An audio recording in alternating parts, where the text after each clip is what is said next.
Shalom. This Shabbat we read Parshat Devarim, the first Torah portion in the book of Deuteronomy. You know that at this time on the calendar, we, all of Israel, are in the midst of our heightened yearly period, our cycle of mourning for the destruction of the Holy Temple. This period goes on for 3 weeks from the fast day of the 17th day of the month of Tammuz.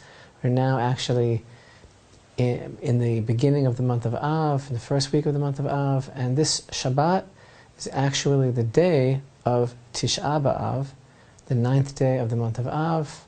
That's the day that the spies of the desert came back and delivered their evil report against the land of Israel.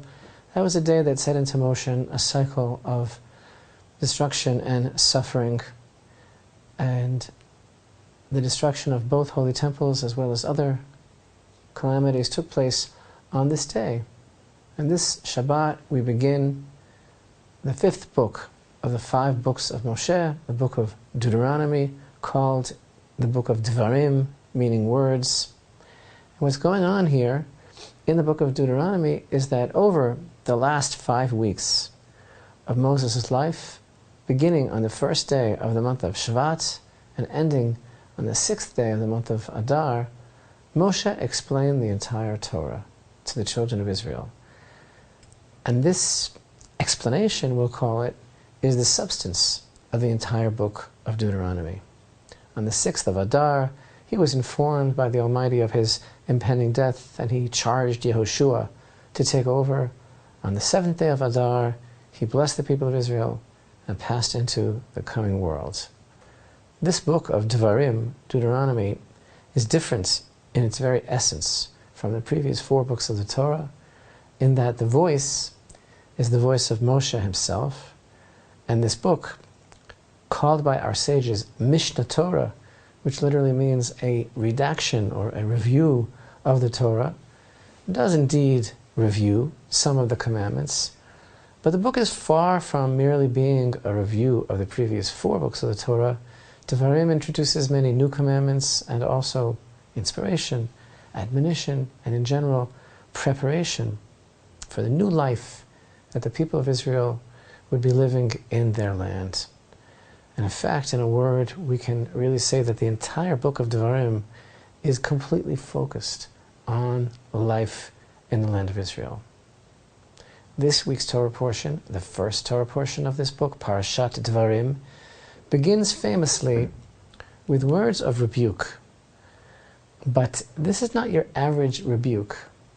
Moshe here is reminding his beloved people of real sins that they committed over the 40 years that he spent with them in the desert. But he's very cautious not to embarrass them and not to take away from their honor or offend them. In fact, the way that he publicly rebukes the people here, because the verse tells us that he gathered together the entire nation, the way that he does this, from what he said, from what he doesn't say, is a very classic example of the proper manner of delivering this type of rebuke.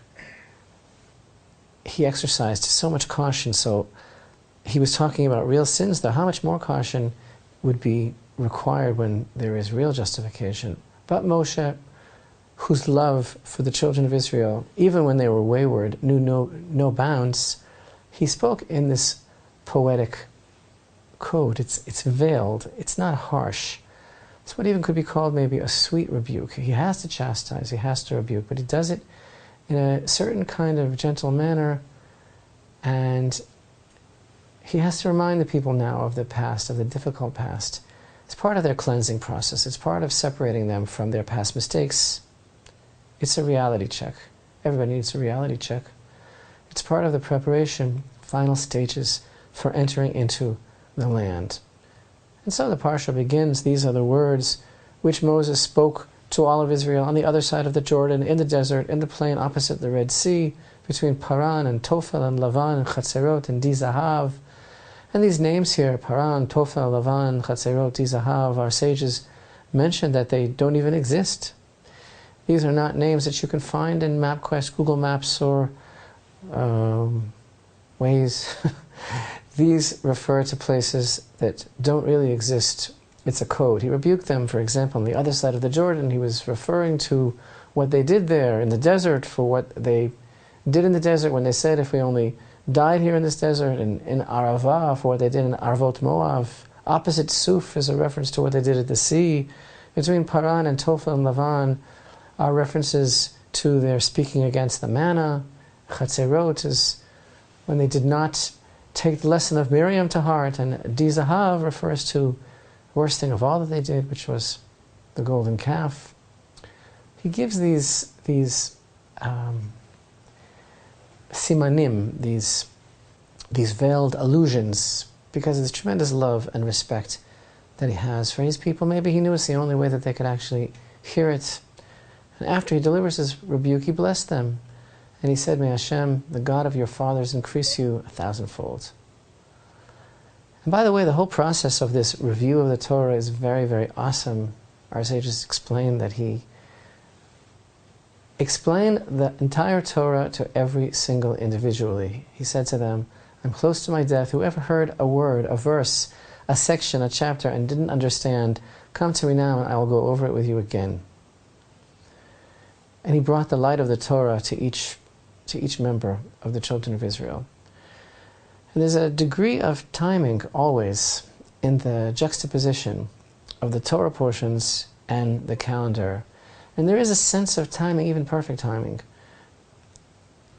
This week, there's always a relationship between Parashat Devarim, the first Torah portion of the book of Devarim, and this awesome, complex, difficult day of Tisha B'Av, the 9th day of the month of Av, the day of the destruction of the Holy Temple. And this Shabbat is called Shabbat Chazon, which literally means the Sabbath of vision. It takes its name from the first words of the first sentence of the prophet Isaiah. That's the section that's read as the Haftarah, the prophetic reading for this Shabbat. But there is a time-honored, deep tradition recounting that everybody can receive on some level, whether it's conscious or subconscious or subliminal is a different issue, but everyone receives a vision of the Holy Temple, of the rebuilt Holy Temple, on this Shabbat. And some take this teaching very lightly, but I think it's actually very deep. And how would that happen exactly? What is the vision that each person has, receives somehow as a gift from heaven on this particular Sabbath, a vision of the Holy Temple? And I think that it is really telling us that each person is receiving the vision of the temple maybe as they see it, or on their terms, or on how they expect it. Maybe some think it's something pie in the sky, literally. Maybe some think it's going to be something that's going to come about in a supernatural manner. Maybe some don't see it at all because they don't feel it's relevant. I think the teaching means that it is what we make it, and it will be what we will make it. But this Shabbat is even more unusual because it is actually the day of Tisha B'Av. This Sabbath is the 9th of Av, that powerful, evocative, emotional, difficult, and complex day of destruction, which is marked normally by very, very specific practices, customs of the Jewish people, our liturgy, the lamentations that we recite, and the fasting, and the public display of mourning. But Shabbat is a time of joy and peace, and the public display of mourning on Shabbat is forbidden. The sanctity of the Sabbath and the joy of the Sabbath overrides the fast itself, and the character of the 9th of Av on this Shabbat is completely muted for all practice and purpose. And the fast itself, a period of 24 hours, 26 hours actually, which begins the night before, is deferred to the next day. So it will begin on Saturday night, the fast will be on Sunday, and thus people of Israel will be enjoying this Shabbat. Are we not supposed to be enjoying it? Because we know that it's actually Tisha B'Av, terrible day. But actually, it's very much like the veiled rebuke of Moshe's love. The harsh rebuke of this day, when it falls on Shabbat, is also completely veiled. Now, I have a very good question, which you should have thought of.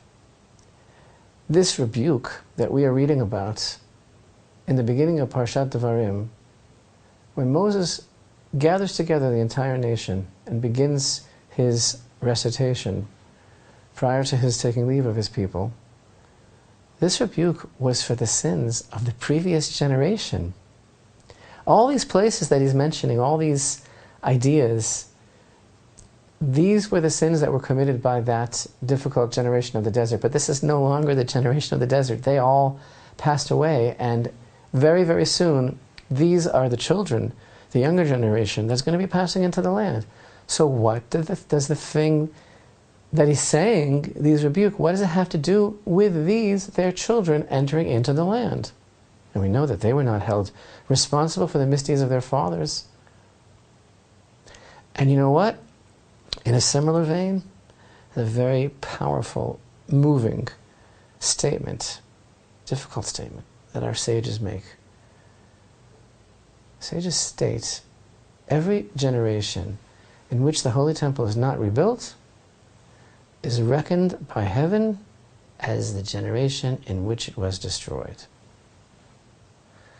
And that includes ours. So in effect, as Moses rebuked the generation about to enter the land, assigning them, however softly, some measure, some degree of responsibility for the past as well, at the very least for them to learn from and grow and to know the types of mistakes to avoid in their new life in their land. So too, a statement like this that our sages are making, that every generation in which the Holy Temple is not rebuilt is reckoned like the generation in which it was destroyed, that statement is giving responsibility for the past to us, as well as for our own generation. Because it's all cumulative, it's all process and effect. And our sages state emphatically here that every generation is to be the one in which the temple is rebuilt. And in fact, if it didn't happen, that proves that it is the generation in which it was destroyed, because it could happen, and thus it's as if we continued, aided, abetted, caused the destruction. Tisha B'Av is a very, very hard time for the Jewish people. But the subtle beauty of Moshe's rebuke is the subtle beauty of this Shabbat of vision.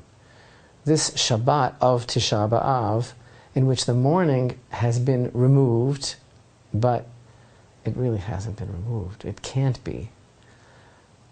It's still there, the loss and the pain and the destruction is still there, but there's no limit to the holiness of the words of the Torah. And what Moshe succeeded in doing with his rebuke was he brought the words of Torah so deeply into the essence of his people, even into the places where they sinned, that he succeeded in bringing this light, this healing and life into those places as well. In this week's Parsha, chapter 2 and verse 7, we find this verse, "For the Lord your God has blessed you in all the work of your hand. He knows of your walking through this great desert. These 40 years that the Lord your God has been with you, you have lacked nothing." And it's no coincidence that we always read these words about walking through the great desert, that place which is frightful and awful, during this period before the 9th of Av. And this allusion to the great desert, the frightening and awful desert of our own lives, in our own time, reminds us that even in the darkest times, such as right now, as we still reel for 1,945 years from the destruction of the temple, we are called upon to rebuild it. And this verse reminds us that we have lacked nothing. And we can go through a difficult period, like the past 1,945 years, like wandering through a terrible desert for 40 years, but God is with us and we lack nothing. Everything comes together on this Shabbat, the Shabbat of vision, the Shabbat of the 9th of Av, the Shabbat of the beautiful, loving rebuke of Moshe, calling upon us to be the people that we can be, calling upon that new generation to rectify the previous generation. This Shabbat is the Shabbat of vision, the Shabbat of Tisha B'Av. We hear Moshe's words of rebuke, and we recall the rebuke of our sages, the call to our generation to rebuild the Holy Temple and take responsibility. And the question is, what will our vision of the Holy Temple be? And so on this Shabbat, may we all be blessed with a vision of the Holy Temple that we can take responsibility for. We can change the reckoning of our generation, the vision of the Holy Temple that we will build in our own time.